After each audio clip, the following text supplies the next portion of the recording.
Bien, vamos a comenzar. Vamos a hablar realmente sobre conceptos de programación orientada a objetos, los más usados, los más importantes, y explicaré a nivel básico e intermedio. ¿Listo?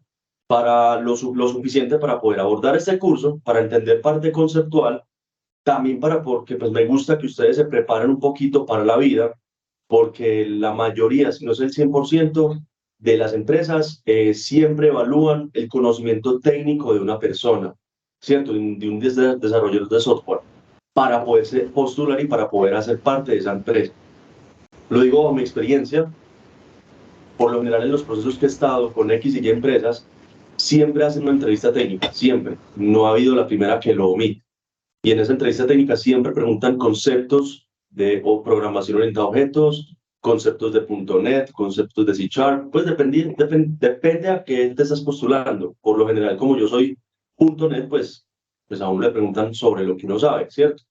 Entonces, más allá de que ustedes vean esto como una nota, pues es como una pequeña preparación teórica para lo que ustedes puedan afrontarse a futuro, obviamente para el que se quiera pues ir por el camino como desarrollador de software. Listo. Entonces, haré la clase lo más dinámica posible para que no se vayan a aburrir ni a dormir y para que ustedes también, por favor, pues me participen.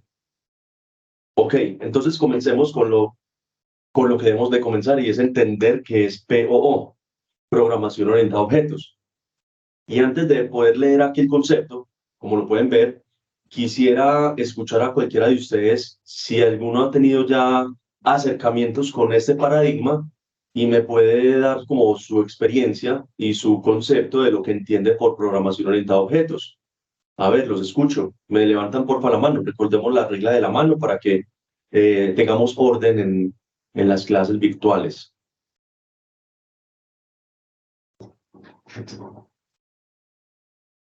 Dale, Marlon.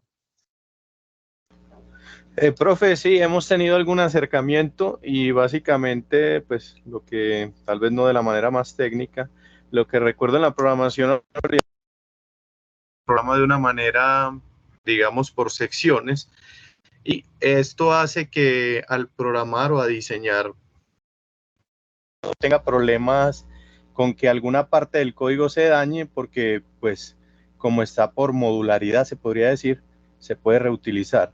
Y en ese caso se instancian muchas clases, se crean muchos objetos que se comunican entre sí. Bien, Marlon, tenés la idea clara, a tu manera, pero la tenés clara. ¿Qué nos puede decir Miguel? Profe, buenas tardes. Sí, complementando lo que dice el compañero, recordando un poco la clase, la materia en su momento, es la ventaja que teníamos que podíamos ir creando clases, ¿cierto? Luego a esos objetos le dábamos unos atributos y íbamos realizando unos métodos, por así decirlo, por separados que se podían ir llamando y luego hacíamos unas encapsulaciones, una herencia. Entonces esto nos permitía como un tipo de polimorfismo para que se pueda trabajar de manera uniforme. Entonces, pues eso es lo que más o menos yo recuerdo de la programación orientada a objetos. También es válido. Inmiscuiste una serie de conceptos como herencia, polimorfismo, encapsulación, que ya hacen parte como a la base de la programación orientada a objetos. Y ya pues vamos a hablar de ellos.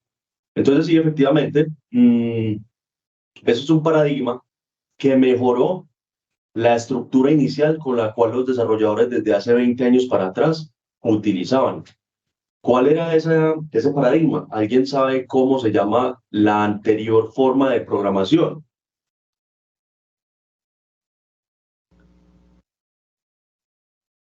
No es código espagueti.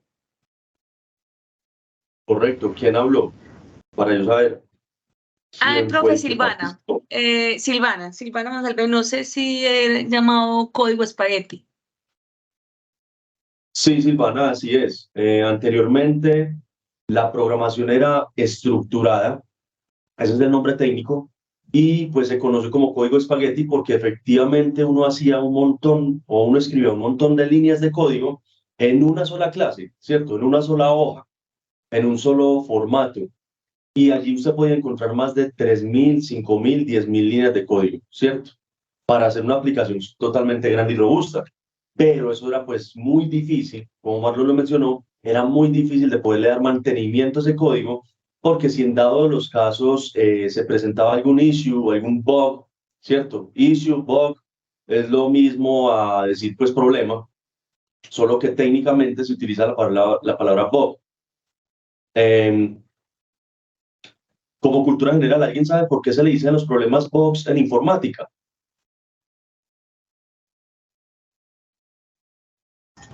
No, pero me da curiosidad. Profe, no. Fiverr. Profe, porque antes los programas estaban escritos en papel y se le metían insectos y generaban pues errores y les llamaban bugs. Pues bugs es como, no sé, como gusano en inglés. Sí, bug es así como lo escriben en el chat, bug es un insecto, ¿cierto? Un bichito. Y bueno, los programas antes se hacían en papel, bueno, eso es discutible porque pues en papel todavía los podemos hacer hoy en día a nivel de lógica como el pseudocódigo, ¿cierto?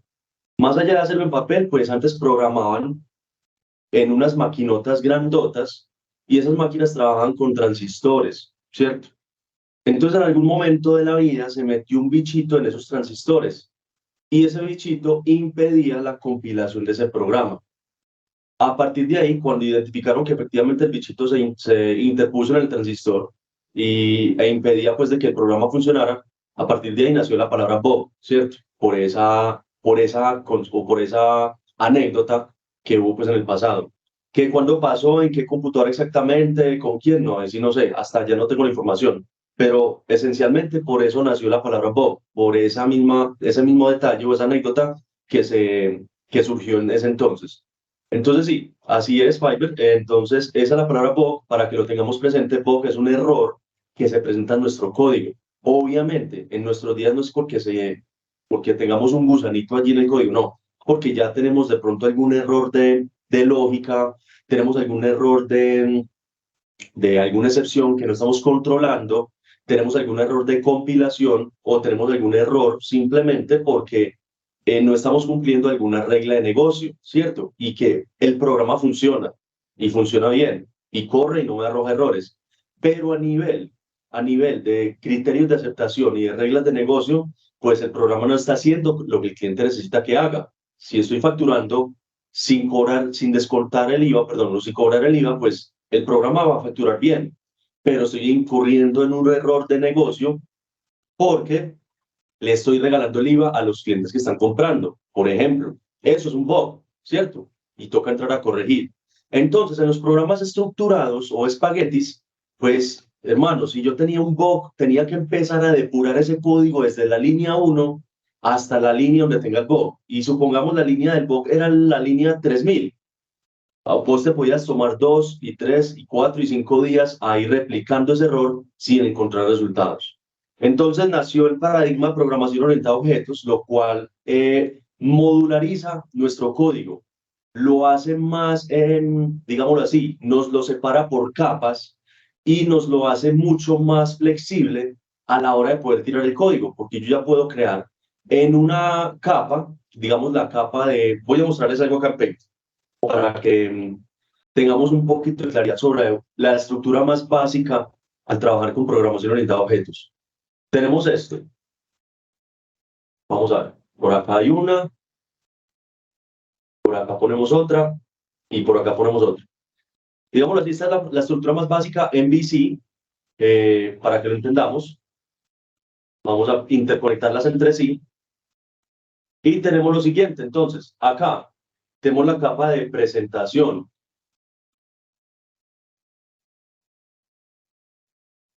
Tenemos esta capa de presentación. Listo. Acá tenemos la capa del dominio. Ya les voy a explicar qué contendría cada una de esas capas. Y por acá tenemos la capa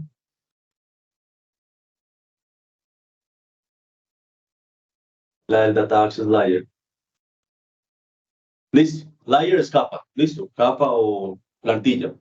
Listo. Entonces, Este es nuestro código estructurado, bueno, perdón, estructurado no, este es nuestro código con la arquitectura basada en programación orientada a objetos.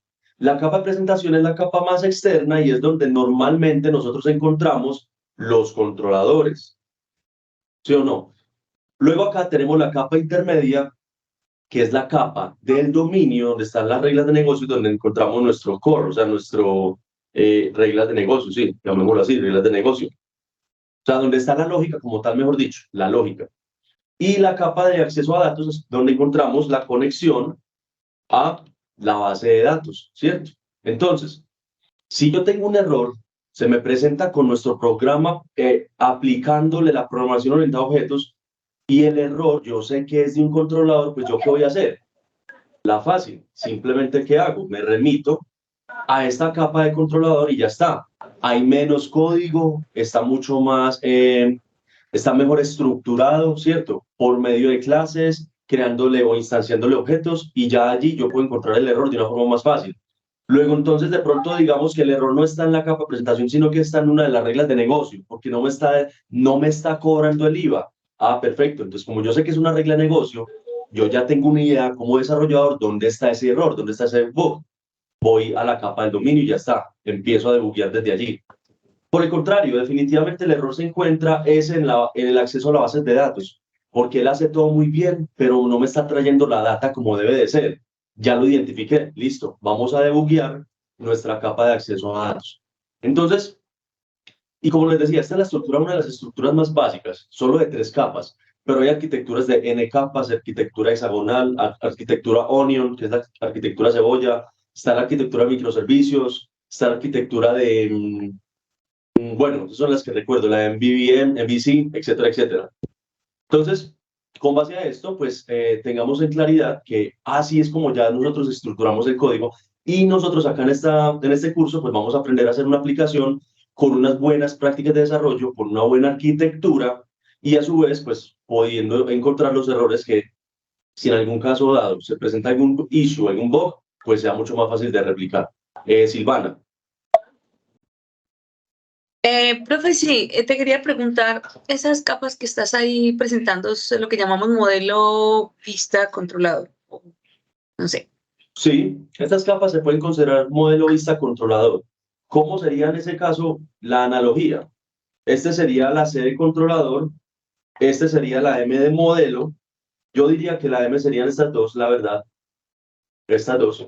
Y la de las vistas sería una capa externa, que es donde están quiénes, básicamente quiénes, las vistas. ¿Listo? Acá, las views. Views superiores. Views, ahí están. Que esto ya hace parte directamente del HTML. Es muy parecido porque igual estamos trabajando 3 capas y también es válido. Marlon. Profe, una pregunta que no tiene que ver sino con lo que está hablando. Usted nos narró que nosotros vamos a trabajar en el curso MVC. El profesor de software anteriormente no trabajó en MVC y me gustaría preguntarle cuál sería una gran diferencia. Él trabajó por capas también, el tema de web, el tema de API y pues un modelo en Share, ¿cierto? En Visual Studio, pero dijo que no trabajábamos en MVC. ¿Cuál sería la gran diferencia de MVC, trabajar de ese modelo como él lo trabajó?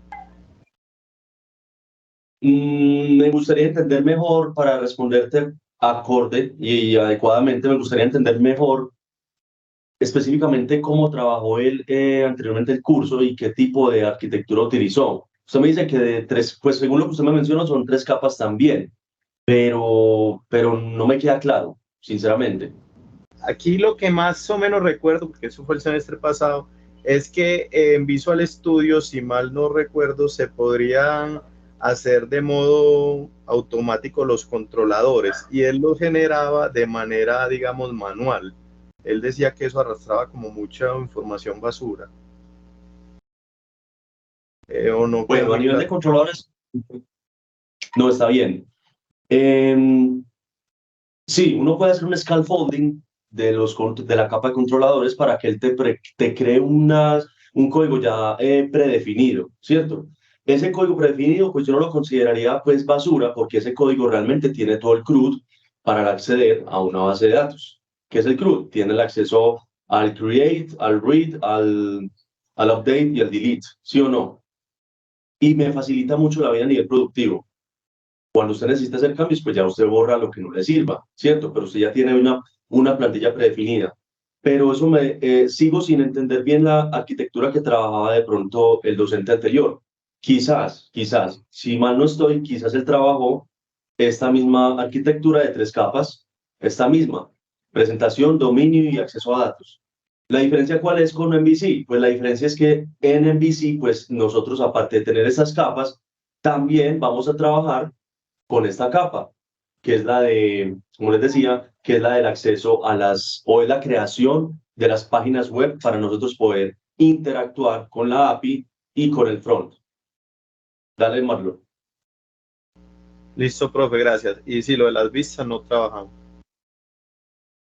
Entonces sí, posiblemente trabajaron este componente de esta manera sin vistas. La diferencia cuál es, Marlon, que le vamos a agregar vistas a nuestra aplicación. Ahí estaría la principal diferencia. Y otra diferencia, pues no, la verdad es muy parecido este modelo con el modelo de 3 capas. Es demasiado parecido, es muy similar. Entonces, ya las diferencias que podemos encontrar ya podrían ser mínimas a nivel de pronto de lógica y de la estructuración de la base de datos, la estructuración de las entidades que vamos a crear como tablas, las interfaces que vamos a usar. Por ejemplo, en el proyecto pasado utilizaron interfaces. Sí, profe, utilizamos algunas interfaces. Ah, listo. Entonces, no, yo creo que es muy parecido la verdad lo que trabajan. Bueno, entonces, continuando, vamos a iniciar. Básicamente es eso. La programación orientada a objetos es un paradigma que me permite programar específicamente organizando el código en unidades denominadas clases. De las clases, las cuales se crean instancias de ellas llamadas objetos. Y esos objetos se relacionan entre sí pues, para poder generar una aplicación grande. ¿Listo? Ya vamos a ver qué es clase, qué es objeto, qué componentes tiene, porque entonces es importante conocerlo. Listo. Antes de pasar, ¿quién me dice que es una clase? ¿Qué entiende por clase a nivel de programación? No sé si Marlon tenía la mano levantada desde hace rato. Juliana. Profe, es un molde, es una plantilla. ¿Y para qué me sirve? Como complementando la idea. ¿Esa plantilla para qué me sirve? ¿Ese molde para qué me sirve? Es como para crear objetos, es decir, como tenemos una clase, digamos que vehículo, y podemos sacar ahí como automóvil, es decir, como distintos vehículos. Está bien. Buen concepto. ¿Quién más había levantado la mano?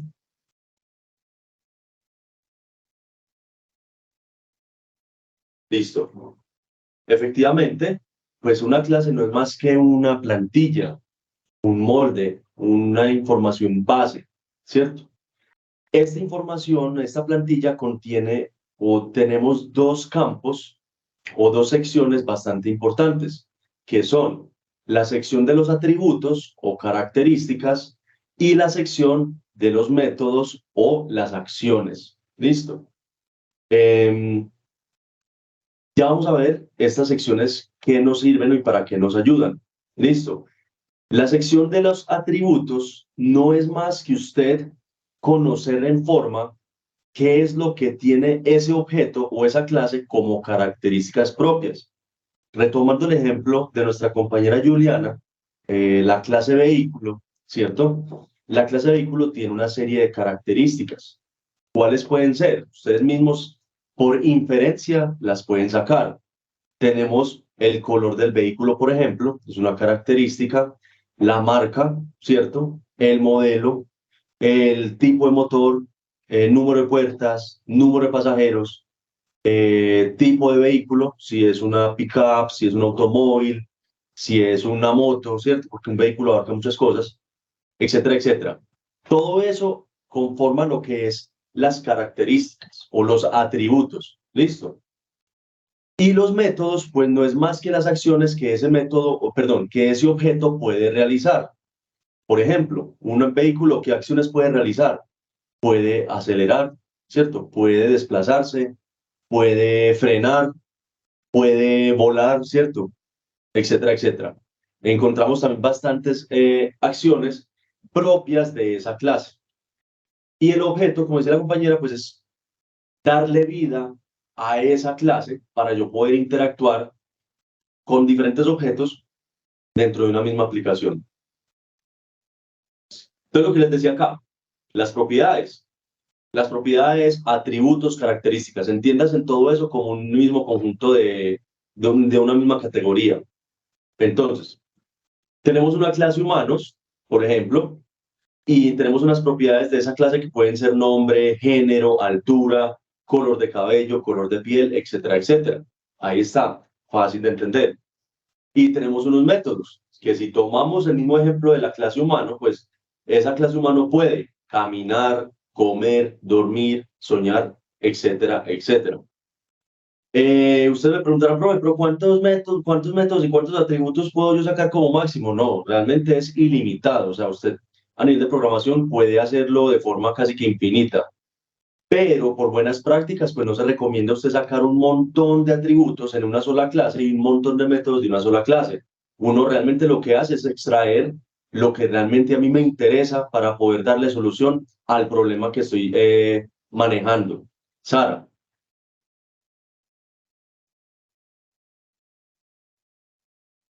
Sara, ¿vas a decir algo? Sí, estaba en mute. ¿Ya me escuchas, cierto? Ya te escuchamos, sí. Tengo una pregunta. Al uno usar muchos, digamos, métodos y atributos en una clase, ¿eso afectaría el performance de la aplicación o digamos que no tiene nada que ver?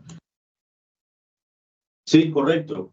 Justamente eso es lo que estaba comentando, que usted puede agregar n atributos a una clase y n métodos, está bien, pero eso a la larga va a generar un desempeño bajo de mi aplicación, lo va a ralentizar.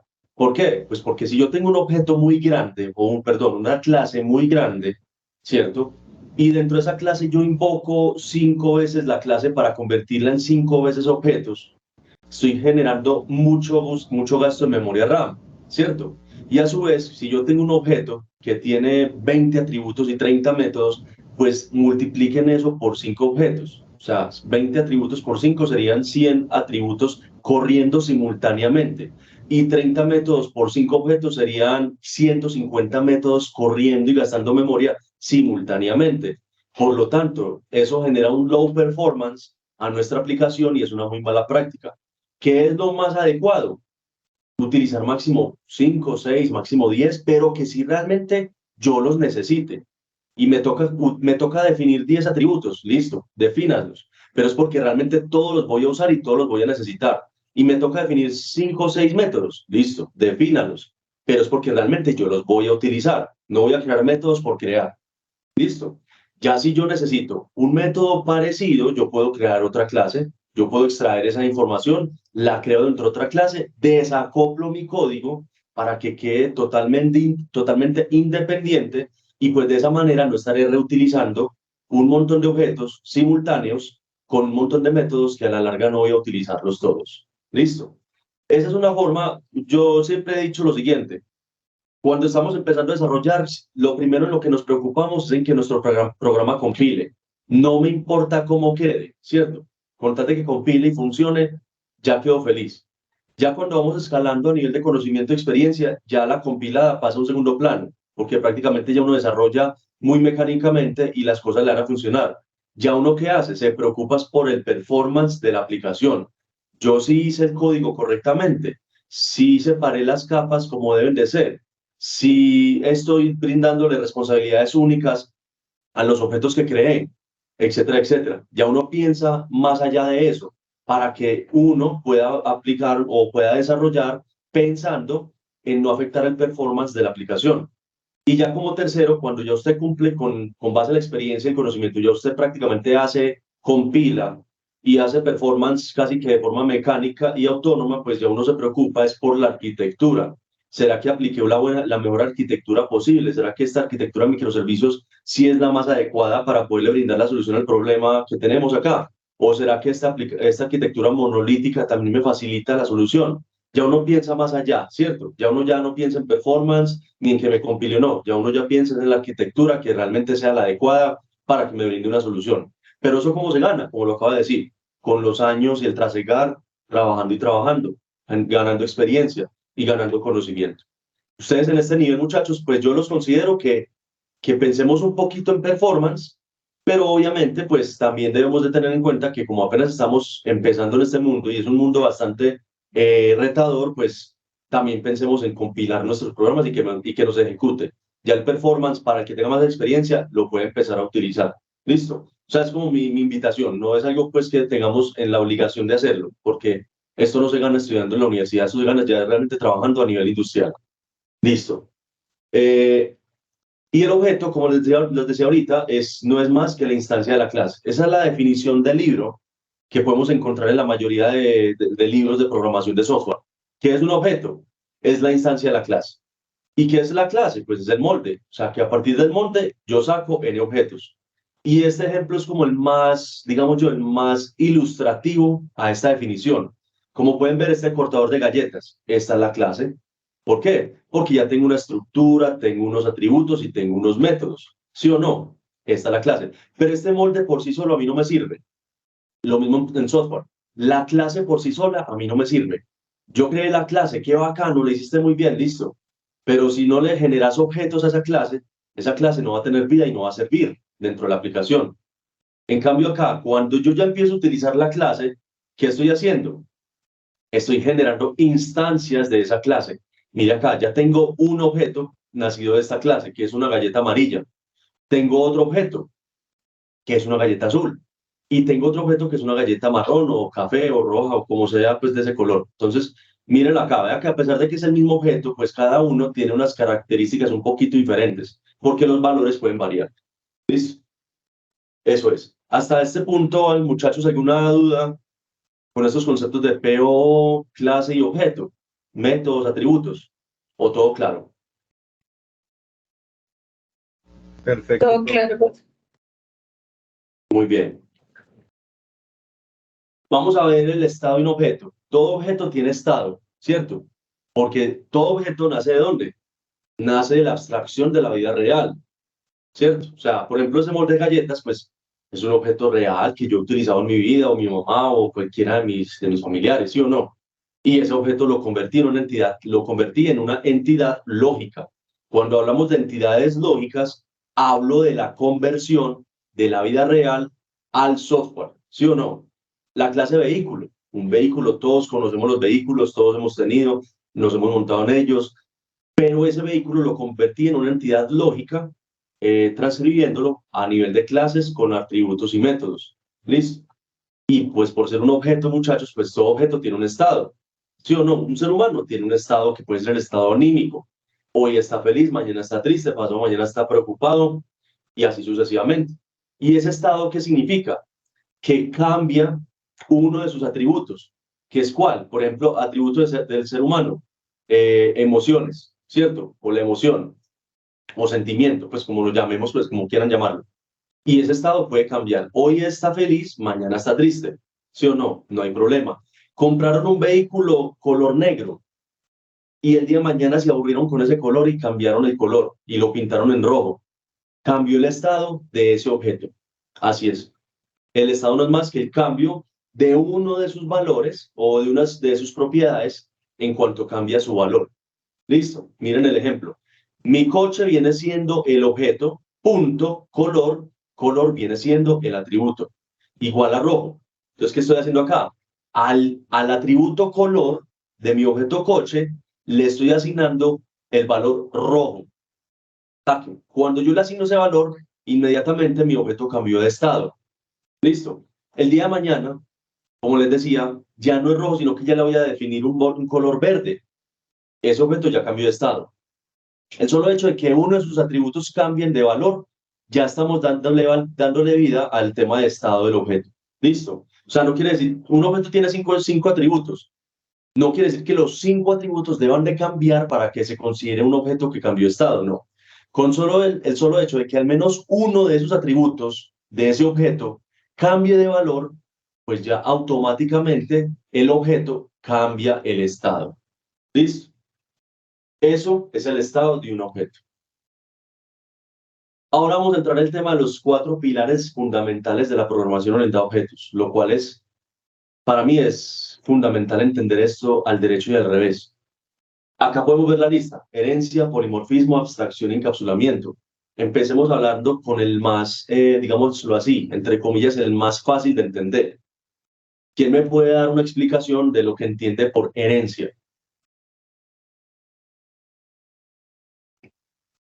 Profe, en Empecemos programación, con Mauricio. Dame un momento, Sara, levantemos la mano. Empecemos con Mauricio. Hola, ¿me escuchan? Te escuchamos. Pues para mi herencia es como pues hay una clase padre y que las clases inferiores serían los atributos de la clase padre. Bien, buena definición. ¿Y Marlon qué nos puede decir? Profe, sí, hay una clase que puede ser clase padre o superclase, que a su vez tiene una clase de hijo o subclase que hereda o tiene todos los atributos de la clase padre, pero a su vez puede tener un atributo propio o un método propio también, me parece. Sí, está bien. ¿Y Sara qué nos iba a decir? pues, profe, muy parecido, pero adicional a eso, mencionar como que permite la reutilización del código y también como ¿cómo es esa palabra? Como que se jerarquice, o sea, como que haya jerarquía dentro del código. Listo, bien. Sí, es un concepto fundamental. ¿Y Mónica? Hola, profe. Bueno, ahí me escuchan. Sí, te escuchamos.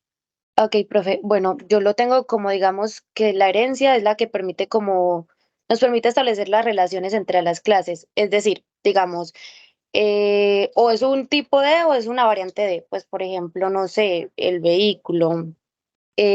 Puede tener sus propiedades como es un automóvil, es un camión, es una motocicleta, pero al fin y al cabo van a heredar de las características como tal de un vehículo, que son los generales, como sus propiedades o métodos como en específico, que sí o sí se relacionan con la clase, digamos, padre, por así decirlo. Listo. Gracias por sus conceptos, sí. De todo se saca pues el concepto y efectivamente es eso. Y lo que dice Sara es como la solución que se brinda a la herencia. La herencia nació gracias al tema de la duplicidad en el código. Cuando se desarrollaba a nivel espagueti, había mucho código duplicado que yo no podía reutilizar, ¿cierto? Yo podía tener el mismo método escrito 5 veces porque más abajo de la aplicación yo lo necesitaba utilizar, entonces me tocaba copiar y pegar, ¿cierto? Obviamente eso genera un impacto sustancial en el performance de la aplicación. Con la herencia, soluciona ese problema de duplicidad de código, porque yo tengo una clase padre o una superclase, ¿cierto? Y de esa superclase pueden nacer unas clases hijas, ¿cierto? O unas subclases, ¿vale? Y de esas subclases, pues yo puedo heredar de mi papá los métodos y los atributos sin tener que volverlos a escribir, sin tener que volverlos a copiar, ¿sí o no? Ahí se soluciona el tema de la reutilización. Aparte de eso, se ahorra memoria a la hora de compilar el proyecto, porque tenemos menos código, ¿cierto? Y otra de las grandes características es que yo puedo anular el método de mi papá y adaptarlo a mi contexto, a lo que yo lo necesite, siendo el mismo método. Ya vamos a ver eso qué es. Entonces, la herencia me permite todo este tipo de ventajas a la hora de programar. Vamos a ver acá. Listo. Aquí ya está la explicación breve y concisa, ustedes ya la tienen clara. Y acá tenemos un ejemplo, el ejemplo de vehículo. ¿Tenemos qué? Tenemos una clase padre, una superclase, donde tenemos allí los campos que son los atributos y los campos que son y esta otra sección que son los metros. De esta clase heredan 2 clases más, los clases hijas, que son el taxi y el autobús. Si vemos acá, el taxi tiene una propiedad que es número de licencia y el autobús tiene otra propiedad que es número de plazas o número de asientos. ¿Listo? Yo les hago una pregunta.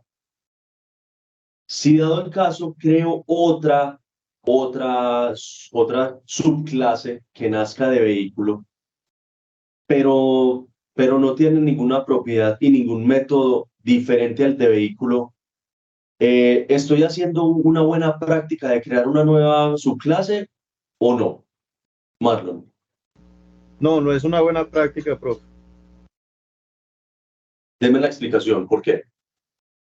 Porque si una clase hija no tiene al menos un atributo o un método diferente, no tiene razón de ser, de existir, ¿no? Porque ya está en la clase que existe. Muy bien, así es. Muchas veces nos confundimos y a veces se encuentra uno que crean clases hijas, pero casi que repitiendo la misma información del padre. Y uno ahí lo que está haciendo es duplicando código, ¿cierto? ¿Y qué tiene Mauricio por decirnos? Pero hay que hacer esa práctica, es muy redundante, pues está repitiendo datos y esa no es la idea. Exacto. Ya con esa explicación, ya me da a mí entender de que la mayoría de ustedes ya entienden el concepto de herencia. Y veo que vienen bien preparados desde cursos anteriores, lo cual me agrada y lo cual me gusta porque a la hora de tirar código, pues ya van a entender muchas más cosas, a diferencia cuando uno no tiene esos conceptos claros. Entonces, eso es lo de la herencia. Básico, sencillo y fácil de entender. No es más. Entonces, taxi tiene un atributo diferente al de vehículo, por lo tanto, por eso es necesario. ¿Por qué? Porque el taxi tiene todas estas propiedades, ¿cierto? Hacen parte del taxi, las del vehículo. Pero aparte de esas tres, pues tiene otra u otras, porque también podemos decir que tiene dos o tres o n propiedades más. Lo mismo a nivel de métodos. Y lo mismo en autobús también. Obviamente, el número de plazas, digamos que el número de plazas es un atributo, digámoslo así, estándar y genérico para todos los vehículos, porque en lo mínimo es una sola plaza, una bicicleta. En lo máximo, pues puede ser un avión, que pueda tener, por ejemplo, 150 plazas, ¿cierto? Pero bueno, como ejemplo, pues acá digamos que pusimos o se puso el número de plazas como para tener un ejemplo de ello. Listo. ¿Quién sabe qué es polimorfismo? A ver, quiero escuchar a los demás. ¿Quién me puede decir qué es polimorfismo? Silvana. Profe, polimorfismo, como la palabra misma lo dice, poli son varias formas, es decir, que un comportamiento, un método tiene varias formas de implementarse desde diferentes clases, por llamarlo de alguna manera. Es decir, que varios objetos pueden implementar ese método de diferentes formas. Por ejemplo, un método alimentarse, por ejemplo, de los seres vivos. Un perro se alimenta diferente como se alimenta una persona. Entonces, en la clase, por ejemplo, perro, se puede implementar que el perro come de su plato. En la clase persona se implementa el mismo método, pero la persona se alimenta con sus cubiertos. Entonces, no sé, más o menos sí, esa explicación es un poco clara. Sí, sí, pero es válido y efectivamente es eso. Polimorfismo es muchas formas que puede tomar una misma cosa, ¿cierto? Entonces, yéndonos a la definición, pues es para crear métodos con el mismo nombre, pero con diferente comportamiento. Así es. Y vamos a ver este ejemplo. Tenemos la clase padre transporte. Y en la clase padre transporte tenemos unos métodos que son avanzar y frenar, ¿cierto? Pero como ustedes bien saben, un caballo, que es una clase hija, avanza de una forma diferente, digámoslo así. Requiere de esa energía orgánica para poder avanzar. En cambio, un coche, pues ya requiere de qué? Requiere de un combustible para poder avanzar. Y el avión, pues el avión requiere de unas turbinas y obviamente de combustible también para poder avanzar. El frenado es lo mismo. Vea que estamos hablando de la misma acción. Avanzar, ya, es una misma acción. Yo avanzo. El qué es el mismo, el cómo es el que cambia. Y es ahí donde entra a jugar el tema del polimorfismo. Con esa misma acción, el cómo cambia bastante dependiendo del contexto. En el contexto del caballo, pues el frenado se hace, digamos, jalándole las riendas, supongamos, ¿cierto? O en el contexto del vehículo, el frenado se hace pisando el pedal, ¿cierto? Y en el contexto del avión, pues el frenado, digamos que no frena, el frenado solamente sería una especie de aterrizaje y me permite frenar con una palanca. No conozco, pues, la botonería de un avión, pero pues, supongamos que es así. Entonces, ahí es donde está la importancia. El qué es el mismo, ¿cierto? La acción como tal, la esencia es la misma. El cómo es quien varía dependiendo del contexto. Lo que decía también la compañera, el tema comer. Un animal come diferente a un ser humano. El ser humano requiere de algunos parámetros, digamos la cuchara. La cuchara es un parámetro que necesito yo en la clase humano para que ese humano pueda ejercer la acción de comer. En cambio, en un animal, pues La acción de comer no es más que poner el hocico dentro de la coca y ya está, o sea, no requiere nada. Requiere tener hambre, pues obviamente, pero no requiere ningún parámetro. Ahí está el polimorfismo. Hay veces necesito parámetros para que se pueda ejecutar esa acción, como hay veces no es necesario tener parámetros para poder ejecutar esa misma acción. ¿Queda claro el concepto de herencia y polimorfismo o tienen alguna duda hasta el momento? Mauricio tiene la mano levantada desde hace rato, no sé si... Sara. Qué pena. Profe, a mí me gustaría como un ejemplo más aplicado a lo técnico. Digamos que estamos hablando de casos de la vida real, ¿cierto? Y yo sé que la programación orientada a objetos pues lleva casos de la vida real, pero como entendiéndolo más, digamos, más como tipo pseudocódigo hablando. Bueno, nivel de pseudocódigo no, porque pues ya esto no es lógica, pero obviamente, Sara, vamos a aplicarlo técnicamente y en la práctica, ya cuando empecemos a hacer nuestra primera aplicación. Listo, ahí vamos a ver ya la práctica de estos conceptos teóricos. Listo. Y Andrés Felipe, ¿qué nos puede decir?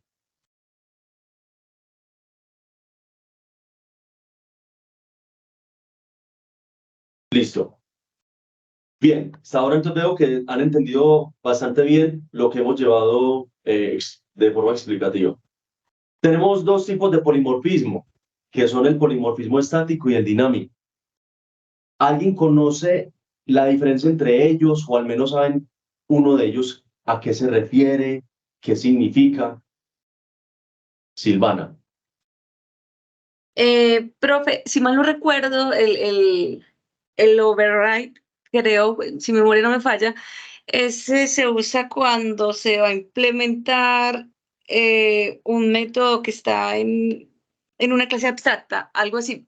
Pues no, bueno, estoy como un poquito confundida, pero creo que tiene que ver con eso, el override, no estoy muy segura.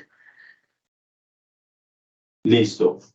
Sí, bien, tiene relación, así es. ¿Alguien más que nos pueda de pronto complementar lo que Silvana nos acaba de decir? Así sea una explicación vaga, pues vaga me refiero a que, bueno, no la tengo clara, pero estoy tratando de ser explicativo, no importa, todo es válido. ¿Quién más de pronto tiene alguna idea? Listo. Entonces, refiriéndonos a Andrés, dale Andrés. Hola, qué pena, ahorita hablé, pero muteado. Pero no entiendo, sí, como dice la compañera, el override. Cuando sobrescribo, como tal una funcionalidad, cuando cambio ese comportamiento y el overload, como sobrecarga, cuando realizo un método, una acción no de diferentes maneras, sino con diferentes parámetros. Muy bien. Y Andrés, ¿sabes cuál es el override de estos dos y cuál es el overload? ¿Cuál es el override de cuál? Por ejemplo, el polimorfismo estático se refiere a cuál. Ah, bueno, acá ya está. El overload y el dinámico se le refiere Sí, al sí. override. Listo. Perfecto. Sí, Andrés, también tienes toda la razón. Es válido también el concepto y a eso se refiere. Entonces, el polimorfismo estático no es más que el overload. La misma palabra nos lo dice. Over significa sobre, load, cargar, sobrecargar. ¿Listo?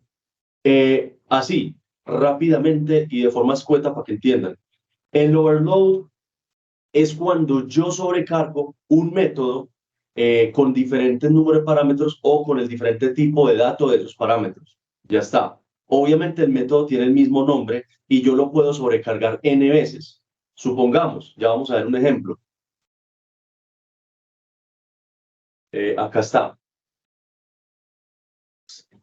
Supongamos, vamos a dar acá, public base. Este es un ejemplo. Este es un ejemplo. Miren acá, este método. Voy a cerrarlos acá. Estos dos. Estos dos métodos se llama toOverload, así tienen el nombre, y acá también toOverload.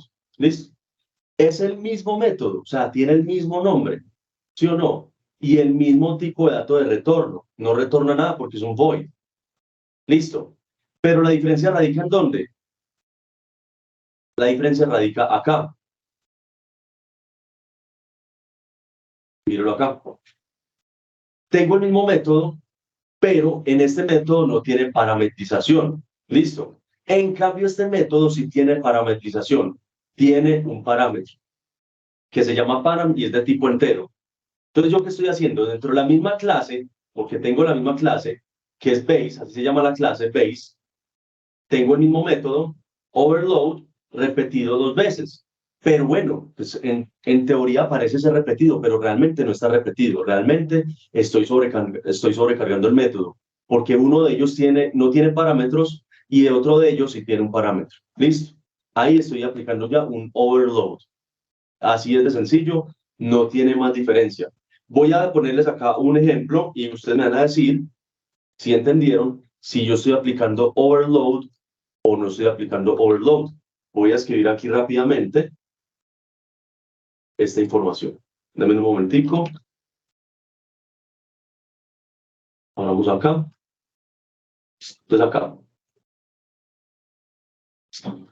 Public class, digámoslo así, en animal. ¿Listo? Ahí está. Y por acá, public void get, a ver, get gender, por ejemplo. Un ejemplo.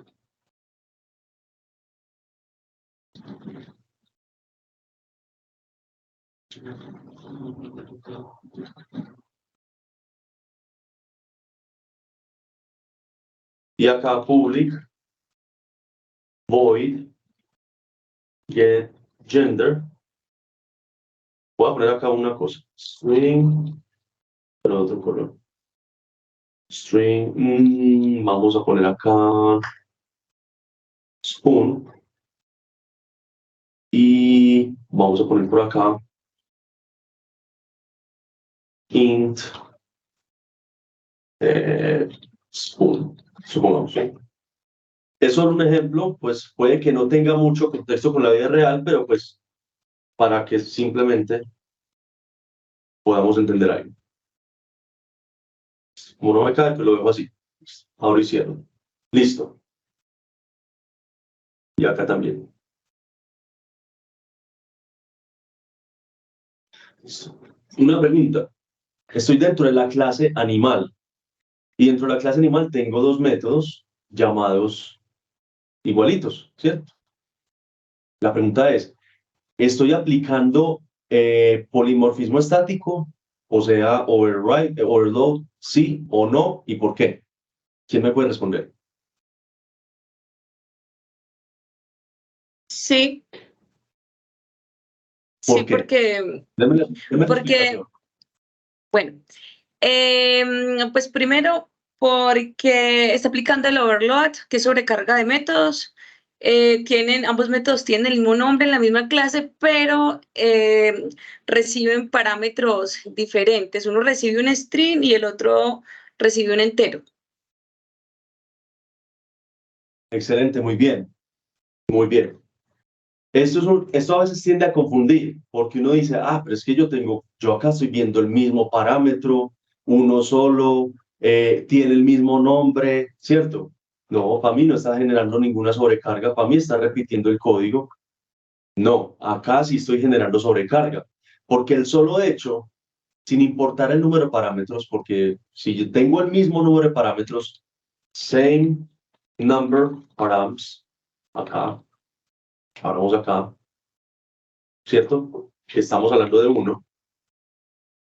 Sin importar si tengo el mismo número de parámetros, pues debo de validar el tipo de dato de ese parámetro.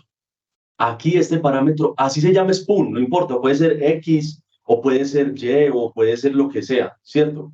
¿Sí o no? Porque la verdad el nombre de las variables yo se lo doy como yo quiera. Sin importar el nombre de la variable, pues yo debo definirme en cuanto al tipo de dato. Como es el mismo tipo de dato, pues yo estoy generando acá una sobrecarga, un overload. un polimorfismo estático. ¿Listo? Pero si definitivamente, por ejemplo, ese es el parámetro X y ese es el parámetro spoon, pues acá ya no se genera una sobrecarga. ¿Por qué? Porque tengo el mismo número de parámetros y a su vez esos parámetros tienen el mismo tipo de datos. ¿Listo? Ahí está. Con esto espero que quede claro el tema de polimorfismo estático. Este polimorfismo estático se aplica generalmente dentro de una misma clase. ¿Por qué? Y eso se ve mucho en las APIs, porque yo puedo tener get user, por ejemplo get user y get user, ¿sí o no? Pero resulta que yo voy a obtener un usuario, lo voy a obtener por cédula y lo voy a obtener supongamos, por ID, supongamos, ¿cierto? Eso es un tipo de dato propio que es UID, que ya después lo vamos a ver. ¿Sí o no? Acá estoy sobrecargando este método, porque este método voy a obtener los usuarios, pero con la cédula, con el parámetro cédula. O sea, que voy y le paso el parámetro cédula, busco los usuarios en la base de datos y lo retorno. En cambio, este método lo estoy buscando con el ID propio que tiene o con la clave primaria que tiene ese usuario que está guardado allí. O por esta forma, supongamos, puede ser bueno, como digamos que la cédula es un int y digamos que es por email, ¿cierto? También estoy sobrecargando. Estoy buscando por cédula, que es un entero, y lo estoy buscando por email, que es un string. Entonces ahí ya tenemos unas pequeñas y sutiles diferencias, pero que me marcan a mí lo que es un concepto de polimorfismo estático. Y ahora el polimorfismo dinámico, miremos este ejemplo, se aplica únicamente cuando tengo herencia. ¿Listo? ¿Por qué cuando tengo herencia? Porque resulta que el polimorfismo dinámico es cuando yo anulo el método de mi papá para yo tomar un comportamiento propio con respecto a mi contexto. ¿Vale? En otras palabras, si mi papá come, como les decía ahorita, si mi papá come con la cuchara, pues yo como con palillos, ¿sí o no? Entonces anulo la forma de mi papá comer para yo comer a mi manera, ¿cierto? Dentro de ese contexto. O resulta que, sí, como el de vehículo. El vehículo vuela, o digamos, sí, vuela o avanza gracias a las turbinas y a la hélice, mientras que yo, pues, avanzo gracias a las piernas y a la energía dinámica que yo tengo interiormente, ¿cierto? Entonces, acá estoy generando esto, miren, por ejemplo, aquí, este es un método que se llama, puede ser sobreanulado, ahí dice en español, y acá tengo el mismo método, puede ser sobreanulado. Listo, véanlo acá. Estos son los mismos métodos. Mírenlo acá. Pero este señor está generando, hay una palabra clave importante y es esta. Virtual y override. Importante. Y hago la aclaración que recordé el pasado. Cuando yo hago una sobreescritura, no necesito escribir ninguna palabra reservada propia del lenguaje. Listo, la hago directamente y ya está. Pero cuando yo hago una sobreanulación o un override, sí necesito utilizar dos palabras claves que son importantes para poderla definir. El virtual, que es el que me permite a mí decirle a este método, ojo, vas a ser sobreanulado. Y el override, que es el que me dice a mí, listo, anulación de este método. Vale, así se hace a nivel de C#. Y ya yo ingreso acá un código X, digamos aquí esto es a ver, yo pongo otro colorcito, acá pongo un código X y aquí ya sería un código Y, por ejemplo, ¿cierto? Ya es diferente el código que tengo aquí implementado. Listo, ahí está. Y bueno, aquí tenemos otro detalle, la sobrecarga también se puede generar por medio de herencia. Mire acá este método, mire acá este método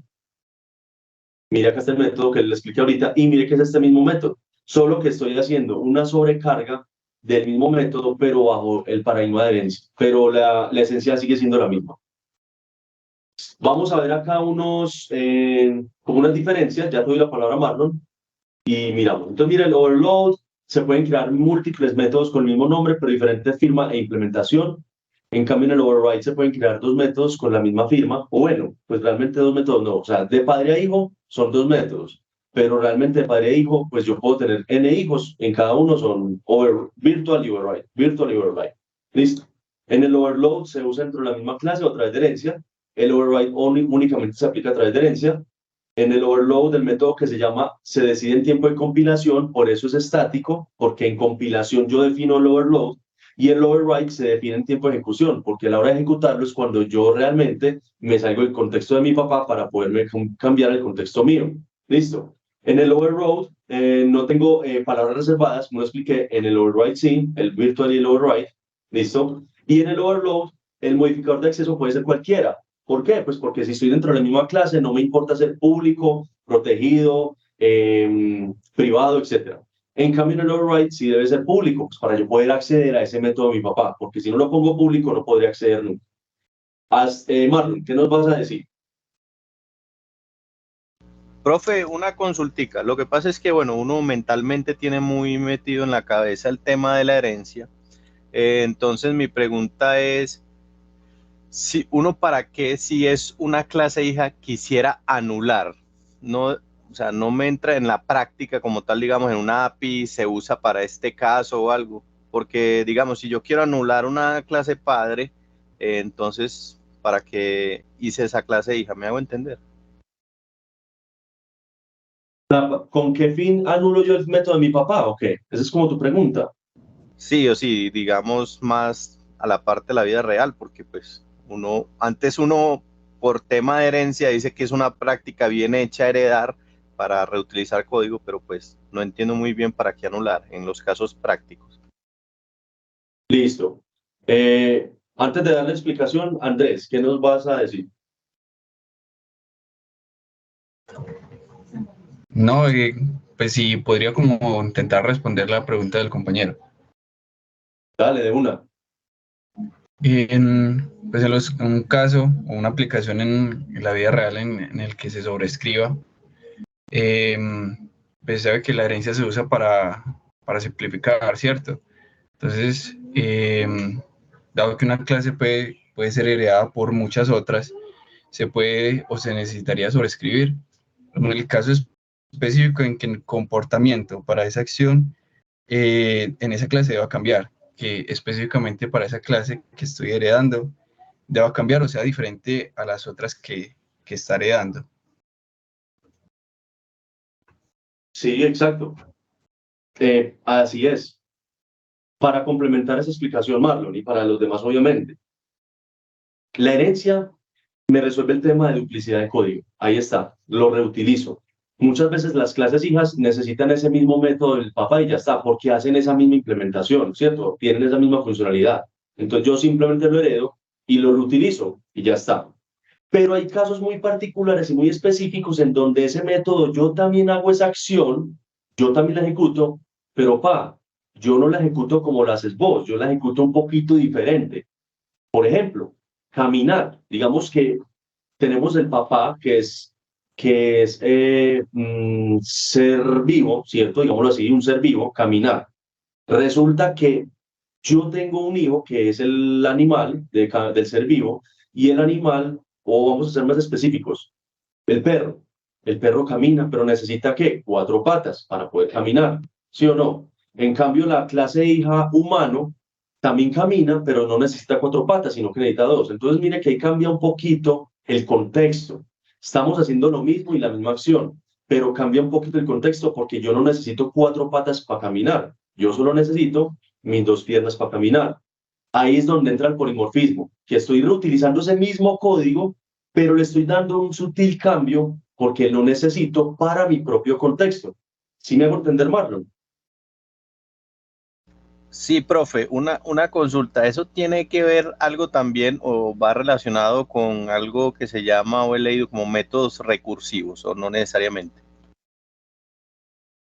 No, la recursividad no va tan intrínsecamente con el polimorfismo. Ya la recursividad es un concepto avanzado de la programación orientada a objetos, ¿cierto? La recursividad es un tema más de eventos. Cuando yo tengo un evento y yo requiero darle una funcionalidad a un método en específico por medio de eventos. O sea, ya ahí cambia inclusive hasta la forma de programar. Entonces, obviamente, pues por temas de, digámoslo así, para no irme mucho, pues no quiero como entrar en detalle con eso porque eso los puede confundir un poco. Pero sí, pero pues el tema de recursividad es diferente de Marlon. Ahí no es como tan relacionado con esto. ¿Listo? Listo, profe, muchas gracias. Listo. Entonces acá ya tenemos claridad sobre polimorfismo. La abstracción básicamente es abstraer de la realidad a entidades lógicas. Ya está. Míralo acá. Homero Simpson está pensando en un carro y el carro tiene a estos atributos y tiene estos métodos. Ya está. No es más. Y el encapsulamiento es una protección que yo le doy a mi código, un aislamiento, unos permisos hasta donde yo quiero que mi código pueda llegar, ¿cierto? Tenemos estrechamente relacionados con el encapsulamiento, tenemos los modificadores de accesos, y ya los vamos a ver, que son los públicos, los privados y los protegidos. Esos son los más utilizados. Y ya a nivel ya más particularizado, pues está el file y está el internal. Vamos a ver, por ejemplo acá, modificadores de acceso, nos hablan del encapsulamiento. Son palabras reservadas que se usan para darle accesibilidad a una clase, a unas propiedades o unos métodos. Yo de entrada a la clase le puedo dar cierta protección, ¿cierto? A los métodos y a los atributos también. Entonces el público, pues básicamente sabemos que el público me permite a mí darle acceso a cualquier otra entidad externa de esa clase. ¿Listo? Así es. Si yo dejo mis entidades públicas, desde cualquier otra parte de mi código podré yo acceder a ellas sin ningún inconveniente, sin ninguna restricción. Contrario de ello es el privado. Cuando dejo una clase, una entidad privada, nadie, absolutamente nadie tiene acceso a ellas. ¿Únicamente quiénes? Únicamente los mismos elementos que conforman esa misma clase, ¿cierto? Ahí está. El protegido es cuando yo le doy acceso únicamente a mis entidades heredadas. O sea que si yo tengo un método protegido y una hija mía está heredando mi información, ella puede acceder a ese método protegido. Pero si hay otra clase que no está heredando conmigo, no puede acceder a esa información protegida. Listo. Estos tres son los que se utilizan a nivel estándar en la programación orientada a objetos. Listo. Ya cada lenguaje de programación, por decisión propia de sus CEOs y de su gente, pues de la gente que construye esos lenguajes, ya se encargan de poder agregar ciertas variantes. Para el caso puntual de .NET, tienen el internal y el file. Listo. El internal simplemente me permite a mí tener acceso a una clase cuando está dentro de un mismo ensamblado o librería, o también bien conocido como namespace. Listo. Cuando yo tengo una clase dentro del mismo namespace, yo puedo acceder a los métodos y atributos o clases de tipo internal. Listo. Y el file es más dirigido a visibilidad de archivos, que ese también es pues ya diferente, pero eso la verdad pues yo casi nunca lo he visto utilizarse a nivel industrial, pues no lo he visto la verdad por primera vez. Posiblemente sí exista, pero no lo he visto aplicarse como tal. ¿Listo? Para nuestro proyecto, personalmente hablando del curso, pues vamos a utilizar estas tres primeras y ya está. No necesitamos pues inventar, lo importante es como el concepto. ¿Listo? Esos son los modificadores de acceso. Un detalle, en Java, por ejemplo, utilizan un modificador de acceso que se llama default, ¿cierto? Que es como por defecto. Ese modificador de acceso solo existe en Java, no existe en .NET ni en C#, para que lo tengan presente. Listo. Y vamos a darle aquí por último, para nuestra sesión de hoy, vamos a explicar esto último. O bueno, antes de explicar esto, muchachos, me interesa hacer algo por acá. Como un pequeño ejercicio, que es bueno a veces también rayar y entender bien estos conceptos. Voy a ponerles esta situación y ustedes me dicen qué pasaría.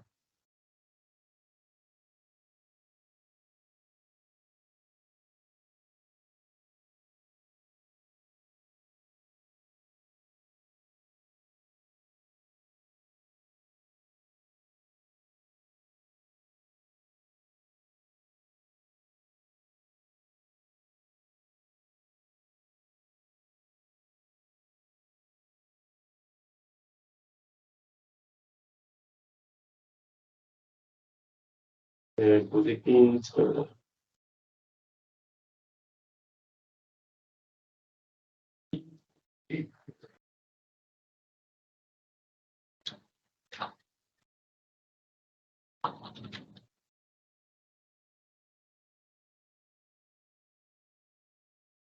public void,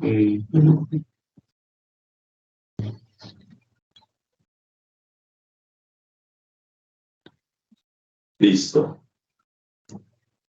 Y por acá vamos a poner otro.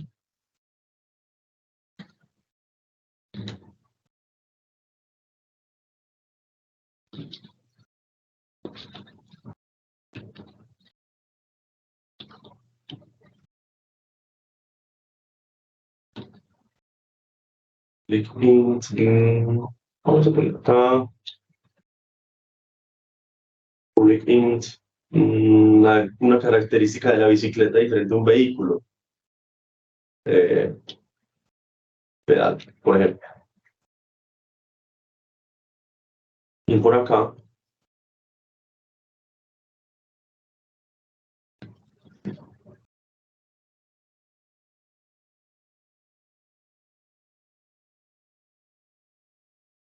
Y déjame corrijo algo acá.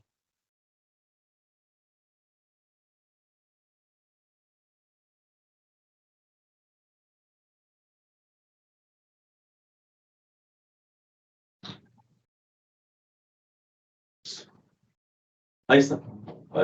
Ahí ya sabemos más o menos que eso va ahí. Bueno, mi pregunta es, con base a este ejemplo, muchachos, esto es una herencia. ¿Listo? Ya sabemos que así se representa la herencia. Entonces, mi pregunta es, ¿está correcto y está bien codificada esta herencia y puedo tener acceso libremente a esas propiedades y métodos de mi papá? ¿Sí? ¿No? ¿Y por qué? Marlon. Profe, no porque estaría privado, no. Tendría que estar protegido en realidad, o público, pues, pero en realidad protegido. Explíquese mejor, protegido, privado, ¿en dónde? Pues, ¿qué parte? No te entiendo bien. A ver, cuando uno va a utilizar una herencia o va a utilizarlo en una clase hija, debe ser esa clase, o de pronto tengo vacío, debe estar declarada de forma protected para que pueda utilizarla en la clase, pues pueda utilizarla la hija. ¿Estoy mal o está bien? Listo, ya te voy a responder. Antes escuchemos a Miguel. Profe, no, yo pues, no sé si entendí bien. Sí tendríamos acceso porque está pública, aunque como lo mencionabas arriba, pues como lo ideal sería que estuviera protegido para que solo se pueda llamar desde ciertas clases para que influya la herencia correctamente y no se pueda llamar desde una clase que no tenga nada que ver de pronto con este proceso. Algo así creo que entendí, profe. Vale, todo es válido, muchachos. ¿Y qué nos puede decir en Darío? Y luego John Dayton.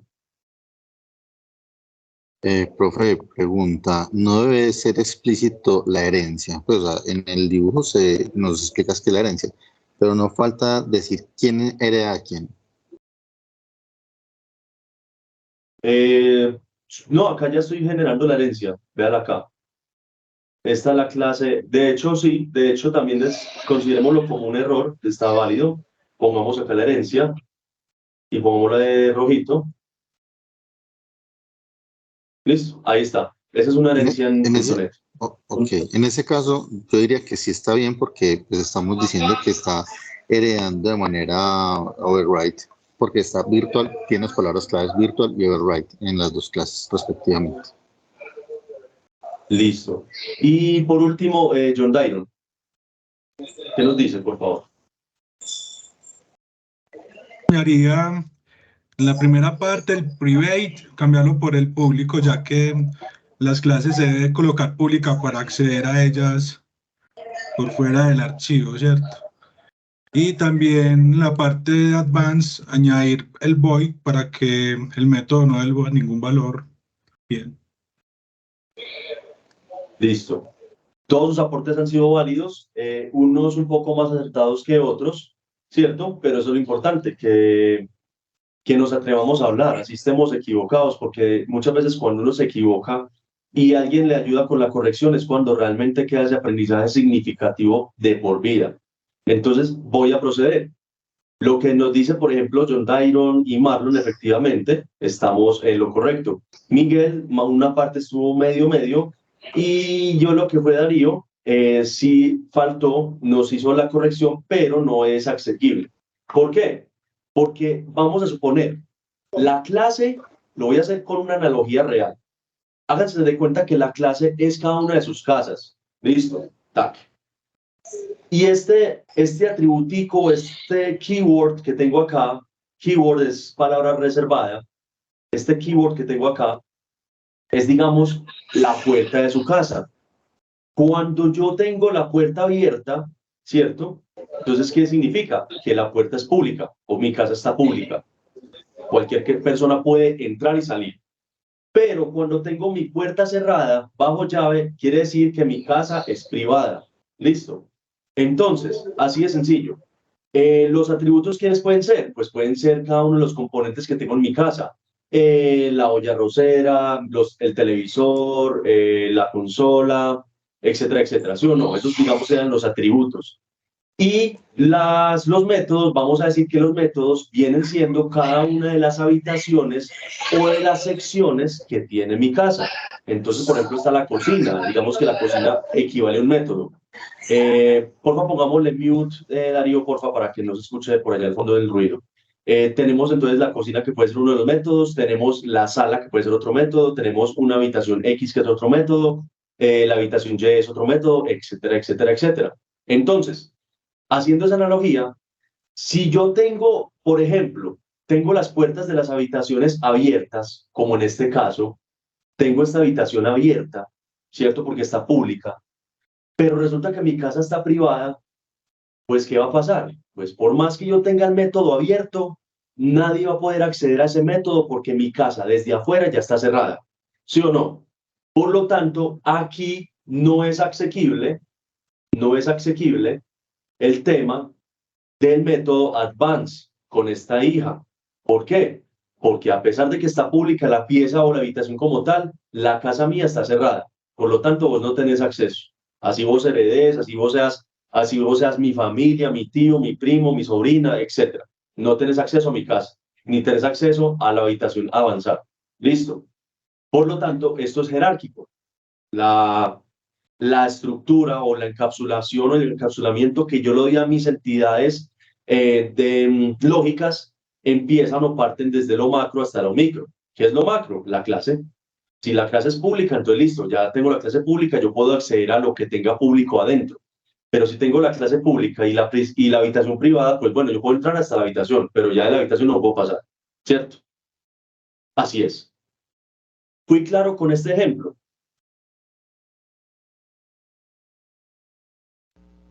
Profe. Ya, como decían nuestros compañeros, pues en vez de poner esto privado, si yo quiero realmente acceder a este método, pues en el peor de sus casos, como mínimo, lo dejamos protegido. Y ya con eso resuelvo el problema y puedo acceder al método avanzar de mi papá. ¿Listo? Darío.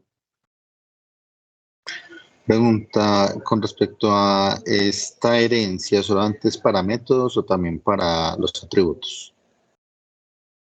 ¿O también para qué?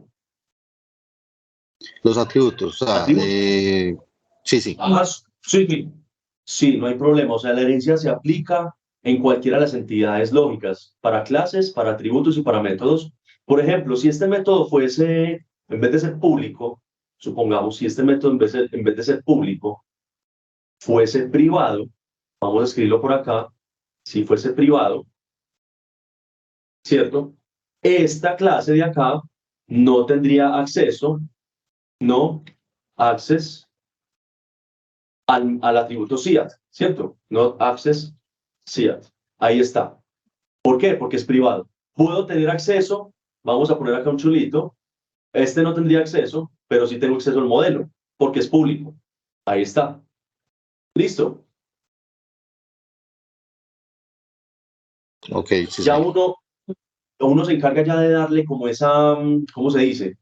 Como ese manejo acorde a la lógica y acorde a las necesidades de lo que yo estoy haciendo. ¿Sí o no? Eso ya es muy propio de cada uno como programador. ¿Listo? No es que exista un estándar mundial que yo deba poner público unas cosas y privadas otras y protegidas otras, no. Todo esto son herramientas que nos provee el framework para nosotros trabajar de manera autónoma. ¿Listo? Siempre metas en eso a la cabeza. Trabajamos de manera autónoma. Listo, muchachos. Y ya por último, el método constructor. Yo creo que ese método constructor está totalmente trillado para todos. Quisiera escuchar un concepto rápidamente de qué es un método constructor. ¿Alguno de ustedes que quiera levantar la mano?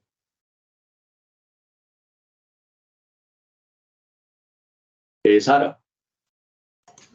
Profe, ese es como el método que es como muy por defecto de todos los lenguajes, que es el que permite como inicializar un objeto. Claramente, pues ya hablando de objetos, es porque es creado a partir como de una clase. Sí, muy bien, muy bien. ¿Quién más nos tiene una definición? Creo que a Margarita se le prendió la cámara accidentalmente y estamos viendo todo lo que está pasando allá. Ay, fue mal. Andrés. El método constructor, pues al ejecutarse, cuando yo estoy instanciando un objeto, ¿cierto? Me permite establecer valores iniciales o realizar acciones justo después de crear ese objeto. Bien, la definición que nos da Sara y Andrés son correctas y efectivamente ese es el método constructor. Rápidamente, como acá nos dice, es una subrutina, o sea que se ejecuta en background, se ejecuta de forma automática, sin yo saber que se está ejecutando realmente, ¿cierto? El método constructor es el primer método que se ejecuta en toda clase. Cuando una clase tiene constructor, ojo, una clase no obligatoriamente debe tener constructor, no. Puede tener un constructor vacío o puede tener que se llama constructor by default o puede tener un constructor parametrizado o sobrecargado, ¿cierto? A partir de ese método, de ese constructor vacío. Entonces, cada vez que yo ejecuto mi programa, cuando yo creo el objeto de una clase, lo primero que ese objeto hace a nivel de compilación, o perdón, a nivel de ejecución, es entrar al constructor. ¿Para qué? Para inicializar ese objeto con sus respectivos valores, o con sus respectivas propiedades, brindándoles un valor a ellas, o las acciones mismas, porque yo puedo brindarle a un método a una propiedad, le puedo brindar un valor ejecutando un método en específico.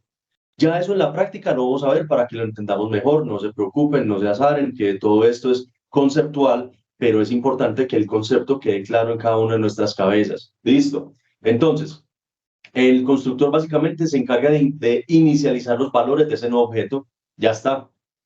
Punto y pico y chao, no hay nada más que hacer. Se declara de forma pública, pues porque yo debo acceder siempre a ello para poder ser accedido desde cualquier parte que se instancie el objeto de dicha clase. Entonces, características importantes. Es el primer método que se ejecuta de forma automática. Quiere decir que yo no necesito invocar ese método para poderlo ejecutar. Listo. Él solito se ejecuta porque el programa ya sabe y entiende que eso es un constructor. Y como su misma palabra lo dice, ¿qué es un constructor? El que construye algo, ¿cierto? Aquí en este caso construye un objeto con unos valores predeterminados. ¿Listo? No retorna datos porque simplemente inicializa el objeto y ya está. Se ejecuta una única vez. Cuando yo creo el objeto, se ejecuta una sola vez y ya está. Y tiene por objetivo inicializar atributos. Y una clase puede tener varios constructores, pero solo uno es el principal. ¿Quién es el principal? El primero que tengan ustedes definido. Ya está. Vamos a ver un ejemplo. Tenemos la clase persona, ¿cierto? Tenemos estos atributos y tenemos dos constructores. Puedo tener n constructores. Tenemos uno que es el constructor by default o por defecto, que no tiene parámetros, y tenemos un segundo constructor que sí tiene parámetros, que son el nombre, que viene siendo quién. Vamos a pintar acá, vamos a rayar un poquito este tablero. El nombre, que viene siendo quién. Este de acá Y tenemos también la edad, que viene siendo ¿quién? Este de acá, porque es esta propiedad la que estoy inicializando. Estoy generando un cambio de estado de ese objeto, porque mire que le estoy dando valores.